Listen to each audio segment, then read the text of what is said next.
Dear students, आज के video में हम प्लेट विवर्तनिकी सिद्धांत के बारे में जानकारी प्राप्त करेंगे। प्लेट विवर्तनिकी सिद्धांत आने के पूर्व सागर तली प्रसार सिद्धांत और महाद्वीपीय विस्थापन सिद्धांत दिया जा चुका था, जिसकी कई खामियां सामने नजर आई। इस पृथ्वी पर पाई जाने वाली ऐसी कई विशेषताएं हैं और ऐसे कई क्रियाएं हैं जिनका सही वर्णन या व्याख्या करने में पूर्व के सिद्धांत सही साबित नहीं हुए। इस संदर्भ में कई प्रयास किए गए। अंततः प्लेट विवर्तनिकी सिद्धांत एक ऐसा सिद्धांत आया जिसने भूगोल और भूभौतिकी के संदर्भ में दिए गए कई समस्याओं का हल दिया। इसे आज हम प्लेट विवर्तनिकी सिद्धांत के नाम से जानते हैं। प्लेट विवर्तनिकी सिद्धांत, जैसा कि नाम से स्पष्ट है, प्लेट और विवर्तन दो शब्दों के मेल से बना है। सर्वप्रथम प्लेट शब्द की व्याख्या कनाडा के जियोलॉजिस्ट वुडरो विल्सन ने 1965 में किया था। प्लेट विवर्तनिकी सिद्धांत आने के पूर्व 1967 ईस्वी में मैकेंजी और पार्कर, 1968 ईस्वी में मॉर्गन महोदय और 1968 ईस्वी में ली पिसान महोदय ने कई जानकारियां दी, जिसके आधार पर प्लेट विवर्तनिकी सिद्धांत आगे की ओर बढ़ा। मैकेंजी और पार्कर के द्वारा दिए गए सिद्धांत, जिसे पेविंग स्टोन थ्योरी के नाम से जाना जाता है, प्लेट विवर्तनिकी सिद्धांत के लिए आधार का काम किया। मॉर्गन महोदय ने 1968 में प्लेट विवर्तनिकी सिद्धांत की व्याख्या की, लेकिन वह अधिक प्रसिद्ध नहीं हो सका। ली पिसान, जो एक फ्रेंच जियोफिजिसिस्ट थे, उन्होंने भी टेक्टोनिक एक्टिविटीज के समर्थन में कई आंकड़े प्रस्तुत किए। अंततः प्लेट विवर्तनिकी सिद्धांत को मान्यता मिली और यह भूभौतिकी के कई समस्याओं का हल करने में आज सक्षम है। तो आइए हम जानते हैं प्लेट विवर्तनिकी सिद्धांत में प्लेट क्या है और विवर्तनिकी क्या है। प्लेट की अगर हम व्याख्या करें तो plates are rigid but moving blocks of the earth having average thickness of 16 to 100 kilometre through which internal energy tries to come out। यानी इसका तात्पर्य है कि प्लेट जो है कठोर है, लेकिन यह एक गतिशील खंड है पृथ्वी का, जिसकी औसत मोटाई 60 से 100 किलोमीटर है तथा इसके नीचे से आंतरिक ऊर्जा बाहर आने का प्रयास करती है।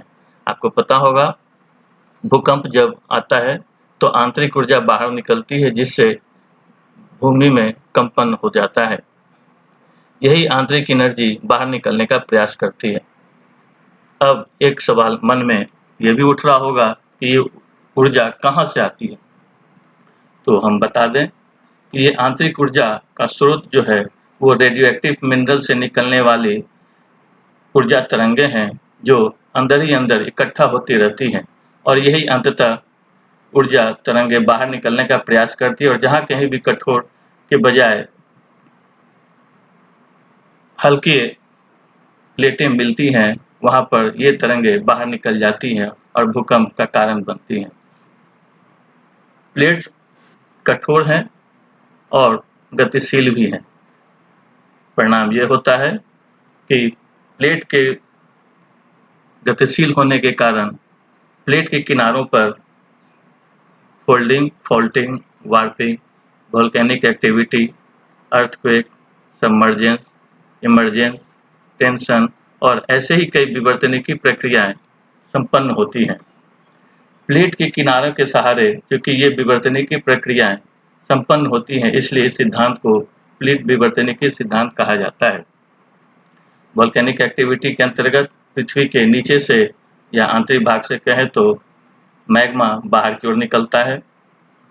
अर्थक्वेक के अंतर्गत भूमि में कंपन होता है, जिससे आंतरिक ऊर्जा बाहर निकलता है। और फोल्डिंग और फॉल्टिंग के अंतर्गत पृथ्वी की परतें मुड़ जाती हैं या फिर टूट जाती हैं। सबमर्जेंस में या तो समुद्र का किनारा नीचे की ओर चला जाता है और इमरजेंस के अंतर्गत वो ऊपर की ओर आ जाता है। ऐसी कई क्रियाएं हैं जो हमेशा होती रहती हैं, लेकिन इसका कारण स्पष्ट नहीं हो पाता है कि यह कैसे होती है और किस कारण से होता है। लेकिन प्लेट विवर्तनिकी सिद्धांत आज हमारे सामने है, जो यह भली-भांति स्पष्ट करता है कि ये सारी क्रियाएं, विवर्तनिकी प्रक्रियाएं कैसे होती हैं और कहाँ पर होती हैं और क्यों होती हैं। आइए इसके बारे में और जानकारी प्राप्त करते हैं। जैसा कि मैंने कहा, प्लेट गतिशील है। यह गतिशील होने का कारण क्या है? प्लेटों में गति का कारण रेडियोएक्टिव मिनरल्स द्वारा छोड़ी जाने वाली ऊर्जा तरंगे हैं। आर्थर होम्स ने यह बताया था कि पृथ्वी के अंदर और ऊपर रेडियोएक्टिव मिनरल्स हैं। ऊपर जो रेडियोएक्टिव मिनरल्स हैं उनके द्वारा जो ऊर्जा तरंगें निकलती है वह विलीन हो जाती हैं वायुमंडल में, लेकिन आंतरिक भाग में जो रेडियोएक्टिव मिनरल्स द्वारा छोड़ी जाने वाली ऊर्जा तरंगें वो जमा होते रहती हैं। क्योंकि कॉन्टिनेंटल क्रस्ट के नीचे इसकी मोटाई ज़्यादा है और ओशनिक क्रस्ट के नीचे इसकी मोटाई कम है, इसलिए महाद्वीपों के नीचे ऐसी ऊर्जा तरंगें ज़्यादा जमा होती हैं और सागरीय तली के नीचे ऐसी ऊर्जा तरंगें कम जमा होती हैं। लेकिन चूंकि ये ऊर्जा तरंगें हैं, इसलिए ये ऊपर आने का प्रयास करती हैं। दोनों तरफ से, कॉन्टिनेंट और ओशन दोनों तरफ से ऊर्जा तरंगें चलती हैं और समुद्र तट पर आकर एक दूसरे से मिलती हैं। ऐसी स्थिति में जब ये तरंगें आगे की ओर बढ़ती हैं, ऊपर की ओर आने के दौरान ये तरंगें क्योंकि प्लेट के रिजिड होने के कारण ऊपर नहीं निकल पाती, इसलिए दाएं-बाएं ये तरंगें मुड़ जाती हैं। ये तरंगें जब दाएं-बाएं की ओर मुड़ती हैं तो ये अपने ऊपर स्थित प्लेट को भी गतिशील बना देती हैं। गतिशील प्लेटें आगे की ओर बढ़ती हैं, जिससे उनमें खिंचाव उत्पन्न होता है और वहाँ पर नीचे से मैग्मा ऊपर की ओर निकलने लगता है। विद्यार्थियों, आपको ये भली-भांति जानकारी होनी चाहिए कि हमारी पृथ्वी कई प्लेटों से मिलकर बनी है। इसमें कुछ प्लेटें बड़े हैं और कुछ छोटी प्लेटें भी हैं। यानी पृथ्वी पर जो प्लेटें पाई जाती हैं या हमारी पृथ्वी जो अलग-अलग प्लेटों से बनी है, उन्हें हम दो भागों में स्पष्ट रूप से बांट सकते हैं, मेजर प्लेट्स, माइनर प्लेट्स, यानी बड़े प्लेटें और छोटी प्लेटें, बृहद प्लेट, लघु प्लेट। इस विश्व में 7 बड़ी प्लेटें हैं, जिसे पैसिफिक प्लेट, उत्तरी अमेरिकन प्लेट, दक्षिणी American plate, Eurasian plate, African plate और इंडो ऑस्ट्रेलियन प्लेट तथा अंटार्कटिका प्लेट के नाम से हम जानते हैं। ये 7 प्लेट बड़ी प्लेटें हैं, जिसे 7 महादेश के नाम से भी हम जानते हैं, लेकिन इसमें इंडो ऑस्ट्रेलियन प्लेट एक साथ समाहित है। यहाँ इस मानचित्र के द्वारा आप प्लेटों की स्थिति को भली-भांति देख सकते हैं, जिसमें यहाँ ये उत्तरी अमेरिकन प्लेट है, यहाँ ये दक्षिणी अमेरिकन प्लेट है, ये अफ्रीकन प्लेट है, यहाँ यूरेशियन प्लेट है, यूरोप और एशिया को मिलाकर यूरेशियन प्लेट है, यहाँ इंडिया और ऑस्ट्रेलिया को मिलाकर इंडो ऑस्ट्रेलियाई प्लेट है और यहाँ पर अंटार्कटिका प्लेट है और ये पैसिफिक प्लेट है। स्थिति स्पष्ट है कि कौन सा प्लेट कहाँ पर है। बृहद प्लेट के अलावा कुछ छोटी प्लेटें भी हैं। इनमें नाजका plate, cocoa plate, Caribbean plate, Scotia plate, Philippines plate, Iranian और हेलेनिक प्लेट्स मुख्य हैं। इसकी भी स्थिति हम देखते हैं।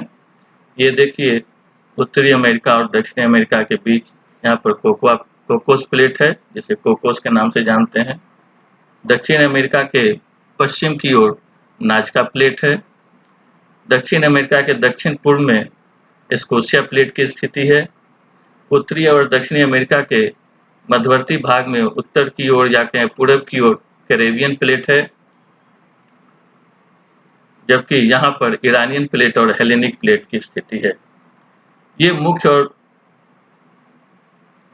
और माइनर प्लेट्स, यानी ऐसे कहें मेजर और माइनर प्लेट्स की स्थिति इस मानचित्र के द्वारा दिखाया गया है, जिसे आप समझ सकते हैं। यहाँ भारत की स्थिति को दिखाया गया है कि ये प्लेट किस तरह अपने उत्तर पूर्व की ओर धीरे धीरे बढ़ता हुआ वर्तमान स्थिति तक पहुंच चुका है। प्लेटों के गति होने के कारण प्लेट सीमांत पर कई तरह की क्रियाएं होती हैं। इस आधार पर प्लेट को 3 भागों में बांटा गया है: constructive plate margin, destructive plate margin और कंजर्वेटिव प्लेट मार्जिन। यहाँ चूंकि प्लेट का निर्माण होता है, कंस्ट्रक्शन होता है, इसलिए इसे कंस्ट्रक्टिव प्लेट मार्जिन कहा जाता है। डिस्ट्रक्टिव प्लेट मार्जिन के सहारे प्लेट का विनाश होता है, इसलिए इसे डिस्ट्रक्टिव प्लेट मार्जिन कहा जाता है। और कंजर्वेटिव प्लेट मार्जिन के सहारे न तो प्लेट का निर्माण होता है और न ही विनाश होता है, प्लेट संरक्षित रहता है, इसलिए इसे कंजर्वेटिव प्लेट मार्जिन कहा जाता है।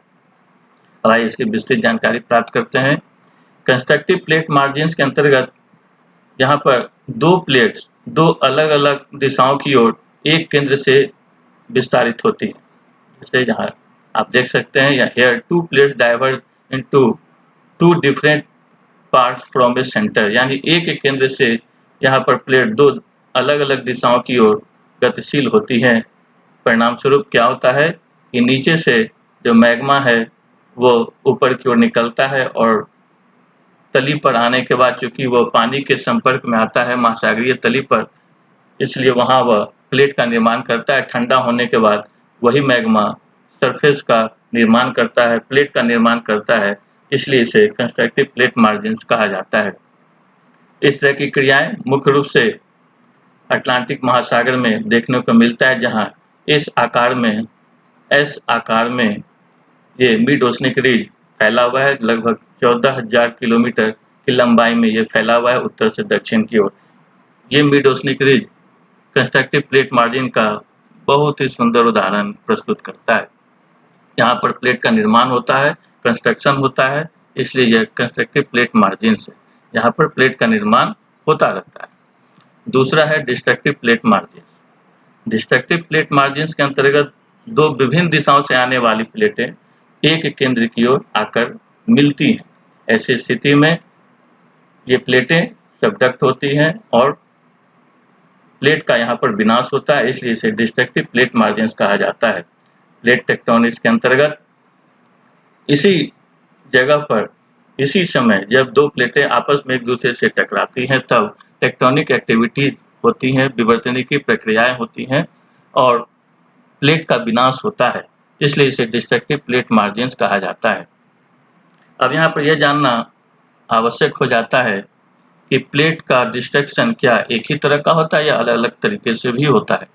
तो मैं आपको बता दूं, प्लेट का डिस्ट्रक्शन 3 तरह से होता है। प्लेट के डिस्ट्रक्शन के लिए 3 तरह से कोलिजन को बताया गया है। विद्वानों ने बताया है कि प्लेट का कोलिजन 3 प्रकार से होता है। पहला, जब महाद्वीपीय और महाद्वीपीय प्लेट्स एक दूसरे से टकराती हैं। दूसरा, जब महाद्वीपीय और महासागरीय प्लेट एक दूसरे से टकराती हैं। और तीसरा, जब दो महासागरीय प्लेटें एक दूसरे से टकराती हैं। यहाँ मैं आपको बता दूं कि जब प्लेटों का टकराव होता है तब उसमें एक अधिक घनत्व वाली प्लेटें और दूसरा तुलनात्मक रूप से कम घनत्व वाली प्लेटें होती हैं। प्लेट की अवस्थिति को जब हम देखते हैं तो यहाँ पर आप भली भांति जानते हैं कि पैसिफिक प्लेट जो महासागरीय प्लेट है अधिक घनत्व का चट्टानों से बना हुआ है, जबकि महाद्वीपीय प्लेट कम घनत्व के चट्टानों से बनी हुई है। ऐसी स्थिति में जब भी महाद्वीप और महासागरीय प्लेट एक दूसरे से टकराती है तब ऐसी स्थिति में महासागरीय प्लेट नीचे की ओर चला जाता है, सबडक्ट होता है सबडक्शन जोन के सहारे, और हल्की प्लेटें ऊपर की ओर मुड़कर विवर्तनिकी प्रक्रिया के कारण पर्वत का निर्माण प्लेट मार्जिन पर करती हैं, जैसा कि यहाँ चित्र में देखा जा सकता है। बच्चों, जब प्लेट का डिस्ट्रक्शन होता है तो वैसी स्थिति में कॉन्टिनेंटल प्लेट, जब दो कॉन्टिनेंटल प्लेट होता है तब यहाँ पर एक सवाल उठना लाजिमी है कि जब दो महाद्वीपीय प्लेट टकरा रही हैं तो उसमें कौन अधिक घनत्व की और कौन कम घनत्व की प्लेटें हैं। विद्वानों ने बताया है, उनका ऐसा मानना है कि जब दो प्लेटें टकराती हैं तो उसमें एक तुलनात्मक रूप से कम घनत्व की प्लेटें होती हैं। ऐसा उदाहरण भी मौजूद है। विद्वानों का मानना है, इसका स्पष्ट उदाहरण मौजूद है चीनी मैसिव, यूरेशियन प्लेट और भारतीय प्लेट। जब दोनों का टकराव एक दूसरे से हुआ तब इनके सीमांत पर हिमालय जैसे पर्वत का निर्माण हुआ है।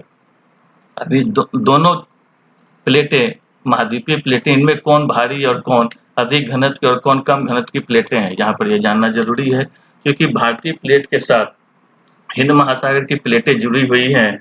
जैसा कि स्थिति से स्पष्ट है, इस मानचित्र से स्पष्ट है कि भारतीय प्लेट के साथ हिंद महासागर की प्लेटें जुड़ी हुई हैं। ऐसी स्थिति में जब महासागरीय प्लेट जुड़ जाती है तो उसका घनत्व तुलनात्मक रूप से बढ़ जाता है और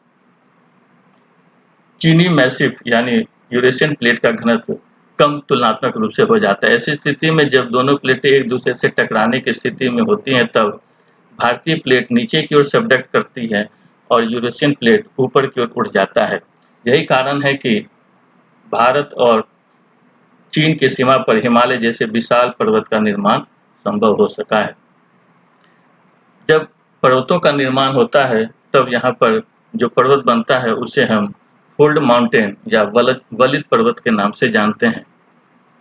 जब बलन की क्रिया होती है प्लेट मार्जिन के सहारे तो वैसी स्थिति में नीचे के यहाँ पर नीचे के स्थान में एक वैक्यूम जैसा क्रिएट होता है और सबडक्शन के कारण जब प्लेटें सबडक्ट होती हैं, नीचे की ओर जाती हैं, तब ऐसी स्थिति में नीचे जाने के बाद ये प्लेटें ऊपर के दबाव के कारण प्रेशर से गलती हैं और बेनी ऑफ जोन में जाकर मैग्मा भंडार का निर्माण करती हैं और यहाँ पर ऊपर में जहाँ वैक्यूम क्रिएट होता है वैसी स्थिति में मैग्मा ऊपर की ओर आने का प्रयास करती हैं। ऐसी स्थिति में यहाँ पर वोल्केनिक एक्टिविटी या इग्नियस एक्टिविटी भी देखने को मिलता है। सभी बलित पर्वतों के सहारे ऐसी क्रियाएं या ऐसे प्रमाण मिलते हैं। यहाँ पर यह स्पष्ट करना आवश्यक है कि कोवर महोदय ने जब बलित पर्वत के निर्माण की बात कही थी तब उनका यह मानना था कि सिर्फ जो सेडिमेंट है वही मुड़ता है। सेडिमेंट्स के मुड़ने के कारण, अवसादों के मुड़ने के कारण बलित पर्वतों में केवल अवसादी चट्टान ही मिला करेंगे या अवसादी चट्टान ही केवल मिलेंगे, लेकिन ऐसा संभव नहीं होता है, जबकि बलित पर्वतों में परतदार चट्टानें और आग्नेय चट्टानें भी देखने को मिलती हैं। तत्पश्चात होम्स महोदय ने यह बताया कि जब ऊर्जा तरंगें सागरीय तट पर मिलती हैं तब अवसादों के मुड़ने के साथ साथ जो महासागरीय और महाद्वीपीय प्लेटें होती हैं वो भी साथ में मुड़ती हैं, जिसके कारण बलित पर्वत के दोनों तरफ, बलित पर्वत बनने के दोनों तरफ होम्स महोदय के अनुसार आग्नेय चट्टानों की उपस्थिति होनी चाहिए, जबकि ऐसा नहीं होता है। प्रायः सामान्य रूप से ऐसा देखा जाता है कि बलित पर्वत के एक ही तरफ आग्नेय चट्टान का रूप अधिक मिलता है जबकि दूसरी तरफ कम होता है।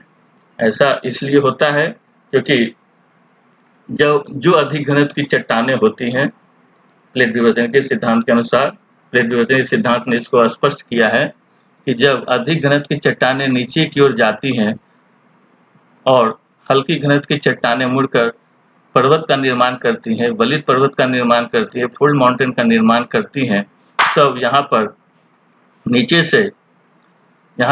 से ऊपर की ओर मैग्मा का स्राव होता है और ये मैग्मा ऊपर नहीं निकलकर अंदर ही अंदर जम जाता है। वैसी स्थिति में दो कॉन्टिनेंटल प्लेट्स के टकराने की स्थिति में अधिक घनत्व से जब कम घनत्व वाले प्लेटों की ओर हम चलते हैं या जाते हैं तो अकरेंस ऑफ इग्नियस रॉक धीरे धीरे बढ़ता जाता है। यही स्थिति भारत और चीन के संदर्भ में हिमालय के पर्वत पर देखने को मिलता है। जब भारत से हिमालय पर हम चाइना की तरफ या चीन की तरफ जाते हैं तो आग्नेय चट्टान की उपस्थिति बढ़ती जाती है, जिसकी स्पष्ट व्याख्या यह प्लेट विवर्तन के सिद्धांत करता है कि ऐसा क्यों होता है।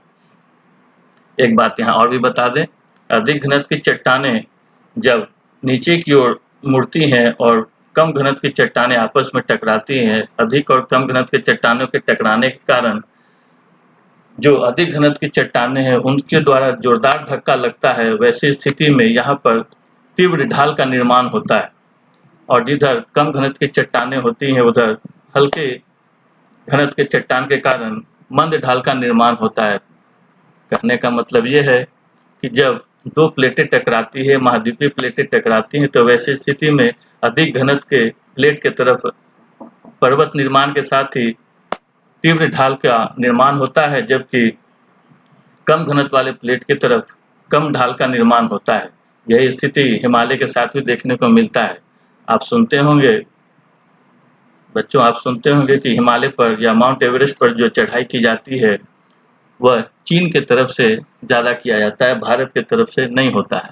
क्यों? क्योंकि भारत की तरफ से ढाल अधिक मिलता है, तीव्र ढाल पाया जाता है। वैसी स्थिति में इधर से पर्वतारोहियों को चढ़ने में आसानी नहीं होती, काफ़ी कठिनाई या मुश्किलों का सामना करना पड़ता है, जबकि कम घनत्व के प्लेट यानी चीन की तरफ से हिमालय पर या माउंट एवरेस्ट पर चढ़ाई करना आसान होता है, क्योंकि उधर से मंद ढाल का क्षेत्र पाया जाता है। तो ये भी स्पष्ट है कि किधर कम ढाल पाया जाएगा, किधर अधिक ढाल पाया जाएगा, किधर तीव्र ढाल पाया जाएगा, किधर आग्नेय चट्टान की उपस्थिति ज़्यादा होगी। ये सब विवर्तनिकी सिद्धांत स्पष्ट करता है। इसी तरह से जब दो प्लेटें, महाद्वीपीय प्लेटें टकराती हैं तब बलित पर्वत का निर्माण होता है। बलित पर्वत का निर्माण सिर्फ महाद्वीपीय प्लेटों के टकराने से नहीं होता है। जब एक महाद्वीपीय प्लेट और दूसरा महासागरीय प्लेट टकराता है तब भी इस स्थिति में बलित पर्वत का निर्माण होता है। इसका उदाहरण उत्तरी अमेरिका और दक्षिणी अमेरिका तथा पैसिफिक प्लेट के टकराने की स्थिति से देखा जा सकता है। आइए यहाँ मानचित्र पर समझते हैं। ये उत्तरी अमेरिका और यहाँ दक्षिणी अमेरिका है। इसके पश्चिमी भाग में प्रशांत महासागरीय प्लेट की अवस्थिति है। प्रशांत महासागरीय प्लेट अधिक घनत्व की प्लेट है, जबकि उत्तरी अमेरिका का प्लेट कम घनत्व का प्लेट है। इसी तरह दक्षिणी अमेरिका का प्लेट भी कम घनत्व का प्लेट है और इधर प्रशांत महासागर अधिक घनत्व की प्लेट है। पश्चिम की ओर महाद्वीपीय प्लेट के बढ़ने के कारण और अधिक घनत्व वाली प्लेट प्रशांत महासागर के प्लेट से टकराने के कारण यहाँ पर भी बलित पर्वत का निर्माण हुआ है। क्योंकि पैसिफिक प्लेट, प्रशांत महासागरीय प्लेट अधिक घनत्व की प्लेट है, इसलिए उसका सबडक्शन हुआ, वह नीचे, उसकी चट्टानें नीचे की ओर चली गई और महाद्वीपीय प्लेट क्योंकि हल्के घनत्व वाली चट्टानों से बनी, इसलिए यहाँ पर ये चट्टानें ऊपर उठकर बलित पर्वत का निर्माण यहाँ पर हुआ है, जिसे हम उत्तरी अमेरिका में रॉकी के नाम से और दक्षिण अमेरिका में एंडीज के नाम से जानते हैं। अब यहाँ यह स्थिति स्पष्ट है कि अधिक घनत्व की प्लेट नीचे की ओर चली गई और हल्की प्लेट ऊपर उठकर पर्वत का निर्माण किया। अब एक चीज और यहाँ पर जानने योग्य है कि जैसे ही नीचे की ओर अधिक घनत्व की प्लेटें गई, वैसे स्थिति में बलित पर्वत निर्माण के कारण या दोनों तरफ पर्वतों के निर्माण के कारण यहाँ पर नीचे से वैक्यूम क्रिएट हुआ, जैसा कि रेखाचित्र से स्पष्ट है। इस बलित पर्वत के निर्माण के कारण यहाँ पर वैक्यूम ऐसा क्रिएट हुआ और नीचे अधिक घनत्व की प्लेट, अगर इसे हम प्रशांत महासागरीय प्लेट मान लें और इसे अमेरिकन प्लेट मान लें, तो अधिक घनत्व की प्लेट नीचे की ओर चली गई और कम घनत्व की प्लेट ऊपर की ओर उठकर पर्वत का निर्माण कर गई।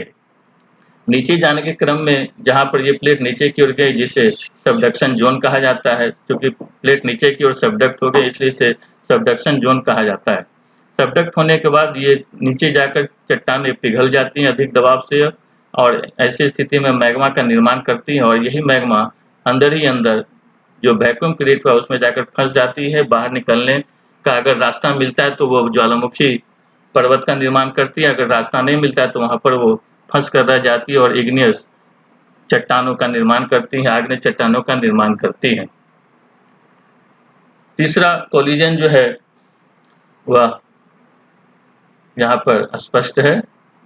जब दो महासागरीय प्लेटें टकराती हैं तब भी पर्वतों का निर्माण होता है, यानी कोलिजन का तीसरा प्रकार है जब दो महासागरीय प्लेट टकराती है। यह बड़ा ही आश्चर्य का विषय है, आपको लग रहा होगा कि दो महासागरीय प्लेट में कौन अधिक घनत्व का होगा और कौन कम घनत्व की प्लेटें होंगी, लेकिन यहाँ हम आपको बता दें मानचित्र से। यहाँ देखिए, हाँ यहाँ देखिए, चूंकि ये प्रशांत महासागरीय प्लेट है, ये भी प्रशांत महासागर का पश्चिमी हिस्सा है और यहाँ हिंद महासागर का हिस्सा है। हिंद महासागरीय प्लेट देखिए, ये उत्तर पूर्व की ओर जाने का इसकी रेखाचित्र से यहाँ दर्शाया गया है कि हिंद महासागरीय प्लेट उत्तर पूर्व की ओर बढ़ रही है, जबकि प्रशांत महासागरीय प्लेट पश्चिम और इधर पूर्व की ओर जा रही है। ऐसी स्थिति में यहाँ पर प्रशांत महासागरीय प्लेट और हिंद महासागरीय प्लेट के टकराने से भी पर्वतों का निर्माण हुआ है, लेकिन यह पर्वत दिखाई नहीं देता है। चूंकि ये महासागर के अंतर्गत पर्वत का निर्माण हुआ है, इसलिए ऐसे पर्वतें या इन पर्वतों की शिखर टूटकर द्वीपों के रूप में यहाँ दिखती हैं, जिसे हम द्वीपीय श्रृंखला के नाम से जानते हैं। ये श्रृंखला आप देखिए गले के हार के आकार में बनी है, जो रूस के सखालिन द्वीप से आरंभ होकर जापान, पूर्वी द्वीप समूह होते हुए अंडमान निकोबार द्वीप और कोको आइलैंड तक फैली हैं। वास्तव में ये द्वीप समूह पर्वतों की ऊंची चोटियां हैं, ऊपरी चोटियां हैं, जो कटकर द्वीप के रूप में परिवर्तित है और जिस पर आज देश के रूप में हम Sakhalin island, Japan, east Indies, Andaman Nicobar के रूप में देखते हैं। ये द्वीप समूह वास्तव में पर्वत की चोटियां ही हैं। अब यहाँ पर चूंकि भारतीय प्लेट हिंद महासागरीय प्लेट के साथ यहाँ पर भारतीय प्लेट भी जुड़ा हुआ है, इसलिए इसका घनत्व तुलनात्मक रूप से पैसिफिक प्लेट की तुलना में कम है। क्योंकि ये पैसिफिक प्लेट या प्रशांत महासागरीय प्लेट शुद्ध रूप से महासागरीय प्लेट है, इसका घनत्व अधिक है। और चूंकि हिंद महासागरीय प्लेट के साथ भारतीय प्लेट का जुड़ाव है, इसलिए यहाँ पर इस हिस्से में चूंकि भारतीय प्लेट समाहित है, इसलिए इसका घनत्व तुलनात्मक रूप से कम हो जाता है। इसलिए भारतीय प्लेट कम घनत्व का और प्रशांत महासागरीय प्लेट अधिक घनत्व की प्लेट के रूप में यहाँ पर विद्यमान है। और इन दोनों प्लेटों महासागरीय प्लेटों के टकराने से ही यहाँ पर द्वीपों का निर्माण हुआ है, जो गले के हार के रूप में दिखता है, जिसे हम गार्लैंड ऑफ एशिया के नाम से जानते हैं। तीसरा प्लेट जो मार्जिन है, उसे हम कंजर्वेटिव प्लेट मार्जिन के नाम से जानते हैं। कंजर्वेटिव प्लेट मार्जिन, जिसको हम संरक्षित प्लेट सीमांत भी कह सकते हैं, क्योंकि ऐसी सीमाएं सिर्फ उत्तरी अमेरिका के पश्चिमी भाग में ही देखने को मिलता है, इसलिए बहुत ही सीमित क्षेत्र में है। यहाँ पर क्या होता है, यहाँ पर दो प्लेट एक दूसरे के विपरीत, एक उत्तर की ओर जा रहा है तो दूसरा दक्षिण की ओर जा रहा है। ऐसी स्थिति में दो प्लेटें एक दूसरे के विपरीत दिशा में सरकती हुई बढ़ती हैं। ऐसी स्थिति में न तो प्लेट का निर्माण होता है और न ही विनाश होता है, लेकिन तनाव की क्रिया के कारण, यहाँ पर तनाव का बल काफी लगता है, वैसी स्थिति में यहाँ पर तनाव की क्रिया के कारण भूकंप का क्षेत्र बन जाता है और यहाँ पर भूकंप अधिक आते हैं। इस मानचित्र से भी देखिए, यहाँ पर ये जो हिस्सा है, यहाँ पर ही भूकंप का क्षेत्र ज्यादा है, जिसे हम इस नाम से ट्रांसफॉर्म फॉल्ट, यहाँ पर ट्रांसफॉर्म फॉल्ट का निर्माण होता है। Here two plates slides into different direction. Transform fault is created, but there is no construction nor destruction of plates are seen along this plate margin. Hence, it's called conservative plate margin. कहने का मतलब ये है कि America के पश्चिमी भाग में तनाव के कारण, चूंकि दो प्लेटें दो विपरीत दिशा में जाती हैं, इसके कारण वहाँ पर ट्रांसफॉर्म फॉल्ट भ्रंश का निर्माण होता है और यहाँ पर न तो प्लेट का निर्माण होता है और न ही प्लेट का विनाश होता है। प्लेटें संरक्षित रहती हैं, उनका क्षेत्र संरक्षित रहता है, इसलिए इसे संरक्षित प्लेट सीमांत या कंजर्वेटिव प्लेट मार्जिन कहा जाता है। यहाँ बच्चों यह जानना जरूरी है कि ये प्लेटें कहाँ बनती हैं और कहाँ खत्म होती हैं। तो यहाँ आप रेखाचित्र से समझिए कि ये कंजर्वेटिव प्लेट बाउंड्री है, जहाँ पर प्लेट संरक्षित रहती है। यहाँ प्लेट का डिस्ट्रक्शन होता है, जब दो विपरीत दिशाओं से प्लेट एक केंद्र की ओर आती है, तब यहाँ पर प्लेट का विनाश होता है। ऐसी सीमाएं पैसिफिक ओशन के चारों ओर देखने को मिलता है।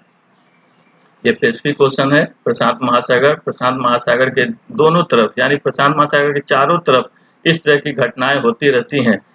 यही कारण है कि यहाँ पर भूकंप ज्यादा अनुभव किया जाता है, ज्वालामुखी क्रियाएं भी यहाँ पर ज्यादा होती है, विवर्तन की प्रक्रियाएं भी यहाँ पर होती हैं और ज्वालामुखी क्रिया होने का इसे ज्वालामुखी का क्षेत्र या फायर गर्डल्स या ज्वालामुखी का क्षेत्र भी इसे कहा जाता है।